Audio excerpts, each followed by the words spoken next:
Saludos a todos. Ayer, en la reunión de la Comisión Investigadora Temporal, asistió el jefe del Centro Territorial de Reclutamiento de Dnipropetrovsk, quien respondió muchas preguntas interesantes sobre la movilización general, sobre que 3 empleados del Centro Territorial de Reclutamiento casi mataron a golpes a un padre de muchos hijos y ahora hay una investigación. Se le hicieron varias preguntas interesantes. Me gustaría analizar absolutamente todo esto con ustedes ahora, para que entiendan lo que realmente está pasando. Apoyen el video con su like, comentario y suscripción. Gracias a cada uno de ustedes.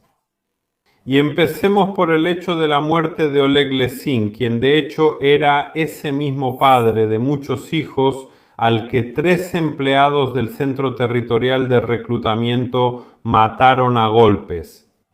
En primer lugar, se informó que en todo el grupo de notificación solo había una cámara corporal de los empleados del Centro Territorial de Reclutamiento y que esa cámara estaba presente y que fue incautada por la investigación para llevar a cabo su propia investigación. Según el jefe del Centro Territorial de Reclutamiento de Dnipropetrovsk, en el grupo de notificación estaban 3 empleados del centro y un policía. Según se informa, el oficial de policía estaba sentado en el auto en el momento en que los empleados del Centro Territorial de Reclutamiento detuvieron en la calle a este hombre, el ahora fallecido señor Oleg. No está claro cómo lo detuvieron, con qué fundamentos ni por qué le pidieron documentos, si eso corresponde a la Policía Nacional. Además, la cámara corporal del oficial debió estar encendida. Es decir, aquí ya existe el hecho de abuso de poder por parte de los empleados del Centro Territorial de Reclutamiento y de hecho, este oficial de la Policía Nacional resulta que está siendo considerado simplemente como testigo, es decir, no como cómplice de este delito, sino solo como testigo. Aunque de hecho él, como representante de la autoridad, como representante de la estructura de poder de la Policía Nacional, debería haber protegido al señor Oleg de los abusos del Centro Territorial de Reclutamiento, lo cual en realidad no hizo. Entonces, en mi opinión, esta es simplemente una persona que también fue cómplice, que tal vez no golpeó, no remató, pero que simplemente no hizo nada mientras observaba este crimen realmente impactante. Adelante. Mucho, como que últimamente nosotros también, cuántas veces ya hemos analizado estas noticias, precisamente en la región de Dnipropetrovsk y en la ciudad de Dnipro. Ha habido muchísimas violaciones por parte del TSK en las últimas semanas, justo en las últimas semanas, realmente muchos de estos casos, pero aún así el jefe del TSK dice que no hay violaciones, que simplemente no existen. Pero primero dijo que no había y luego dijo que corrigieron y le dieron pruebas de que sí hubo violaciones y que fueron muchas. Él dijo, no negué violaciones al 100%, pero cada caso debe analizarse por separado y dimos explicaciones para cada uno. Recuerdo que en todos estos casos y explicaciones realmente fueron muy falsas y manipuladoras. No se proporcionó ninguna grabación de las bodycams y por cierto de la bodycam que era esta única. Para el grupo de notificación y empleados del centro de reclutamiento estaba apagada porque nadie la encendió y de hecho ahora todo lo que se puede, todas las pruebas que hay de esta comunicación son únicamente lo que dicen los asesinos que estaban vestidos de uniforme militar y trabajaban en nombre del centro de reclutamiento y del SP. Muy conveniente, como se menciona después. No se han enviado casos a tribunales por acciones violentas del Centro de Reclutamiento y SP en Dnipro. Se sabe de algún caso remitido a los tribunales. Oleksiy Dubovik dijo que no recuerda tales casos. Es decir, vemos que aquí ni siquiera se trata de cuántas noticias falsas hay o cuántas no lo son, sino que el problema es que nadie quiere castigar en realidad a los del Centro de Reclutamiento que de hecho están cometiendo delitos penales. Muy conveniente e interesante. Ante la pregunta sobre casos de corrupción en el centro de reclutamiento, el jefe regional de Dnipropetrovsk, Dubovik, confirmó que sí existieron. Nosotros mismos removimos a los detectados y los enviaron a unidades de combate. Así fue. No los encarcelan ni les confiscan sus bienes. No los condenan a largas penas, simplemente los envían a las unidades de combate. donde después ellos, bueno, se las ingenian, igual que en todos lados se puede zafarse, ahí también se las ingenian. Esto es solo evadir la ley en vez de ir a la cárcel y cumplir la condena por sus crímenes. Ahora hay un sistema muy conveniente. Si tienes conexiones, si tienes contactos, si te pusiste un uniforme militar, básicamente quedas impune, nadie te va a hacer nada. Así es esta historia tan interesante. Seguimos. Ahora controlamos e instruimos más a los grupos de alerta. También él declara cómo exactamente esto influyó. Vemos que en realidad no influyó en nada y tampoco puede decir cómo influyó o cómo debería influir. Porque bajo el uniforme militar y el amparo del Centro Territorial de Reclutamiento hay criminales a quienes no les importan las leyes. Puedes hablarles y hacer todas las sesiones psicológicas que quieras, pero eso no ayudará. Es igual que hablar con alguien como Chikatilo. Sí, y no encarcelarlo ni ejecutarlo, solo hablar con él y decirle que no debe hacer eso, sino esto otro. Creo que si alguien ya estuvo en la cárcel cometió delitos. Delitos penales como detenciones ilegales, privación ilegal de la libertad, retener a una persona en algún lugar, secuestrar a alguien simplemente de la calle, en esas camionetas de los centros de reclutamiento. Entonces, esas personas automáticamente deberían ir a la cárcel por el hecho de haber cometido un delito, abuso de poder y otros artículos penales. No deberían hablar con psicólogos ni resolver nada ahí porque eso es una tontería.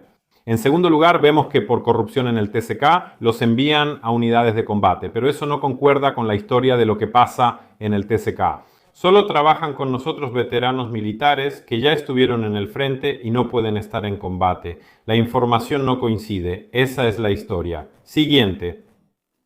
El jefe del TSP de Dnipro afirma que los movilizados pueden usar sus celulares y hacer llamadas durante el examen médico-militar, ya que son instituciones médicas civiles.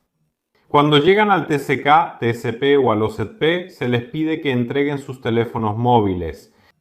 Vemos que es una historia interesante, pero también vemos que esto no corresponde a la realidad. Tanto el defensor del pueblo de derechos humanos, Dmytro Lubinets, como varios diputados informan que al llegar al TSK les retiran los teléfonos. Si no quieres entregar tu teléfono, lo haces igual, aunque sea a la fuerza. Además, nadie hace nada al respecto. Sobre las pasamontañas y cómo los del TSK, siendo funcionarios públicos, cubren sus rostros como delincuentes y deben ser identificados. Incluso cuando interactúan con civiles, él dice que la mayoría de los ciudadanos confunden las pasamontañas con el uniforme de los militares. Bufanda, cuello, así fue como respondió a la pregunta de si existe la práctica de usar pasamontañas en la región de Dnipropetrovsk. ¿Cuál es la diferencia entre un pasamontañas, una bufanda o un cuello que cubre la cara si no se puede identificar a la persona?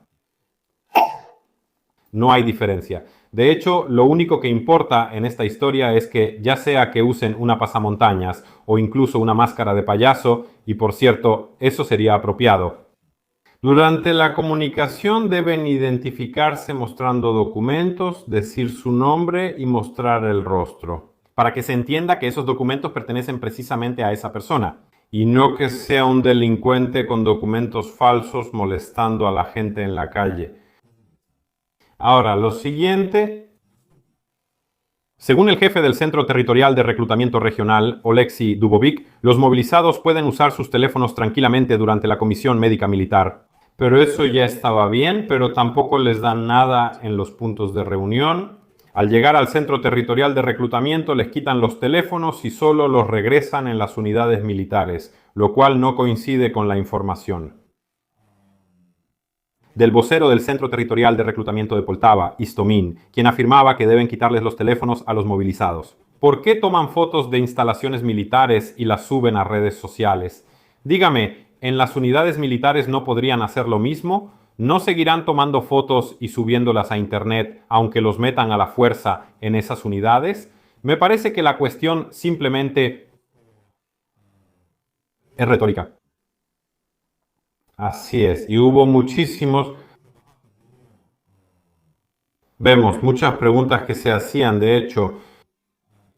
El director del TCK hace exactamente lo mismo, esquiva todas las preguntas directas que le hacen, no responde claramente sí o no, sino que siempre, como un político ya sabes, intenta evadirlas. Pero de nuevo, la pregunta sigue abierta. ¿Por qué los asesinos de un padre de muchos hijos no llevaban cámaras corporales? ¿Por qué en general no hay ninguna grabación de las cámaras corporales en ninguno de los casos que realmente ocurrieron? Sí, porque él también habló mucho sobre el hecho de que en la región de Dnipropetrovsk hay una gran cantidad de ataques contra los empleados del TCK. En 2025 y 2026 hubo muchísimos ataques contra el TCK.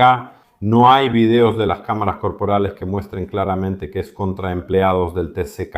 Simplemente una persona se acercó, atacó y empezó a cortar con un cuchillo, o a pelear o a comportarse de manera agresiva. No hay ninguna confirmación de esto, son solo palabras, solo manipulaciones en las que personalmente no confío. ¿Por qué no confío? Porque siempre mienten y nunca han presentado ninguna prueba de que tengan razón. Eso es todo lo que hay que entender. En los años 25 y 26 se iniciaron 119 procesos penales contra empleados del TCK y SP. 104 en 25 y 15 en 26, la 36 casos y la Policía Nacional 83. A la Fiscalía Especializada llegaron 283 denuncias sobre violaciones cometidas por el TCK en la región de Dnipropetrovsk. Recuerdo que no hay casos penales ni acusaciones, ningún empleado del TCK está en la cárcel, a ellos. Si los castigan, son solo reprimendas, pueden ser multas o la falta de un bono. Eso es todo lo que puede haber. Además de las reprimendas, pueden ser reprimendas severas. Eso es lo básico que hay que entender sobre por qué. De hecho, el TCK se ha convertido en un semillero de delincuencia. Recordemos que la impunidad genera más impunidad, lo que lleva al caos, anarquía y delincuencia. Y vemos que hoy en día, en 2026, ni siquiera es una noticia muy seria. Si en el 23 cada video todos lo compartían y decían, Dios mío, ¿qué está pasando? En el 26 vemos que estos casos simplemente se han vuelto algo cotidiano. Y los del centro de reclutamiento en principio no ocultan el hecho de que tratan a la gente como si fueran ganado y trabajan, no sé en interés de quién, pero seguro no es por el Estado ucraniano, ya que la criminalidad y violaciones legales no pueden ser base de la defensa de Ucrania. ¿Qué opinas? Escriban en los comentarios, será muy interesante escuchar y leer su opinión. Les deseo un buen día, hasta la próxima.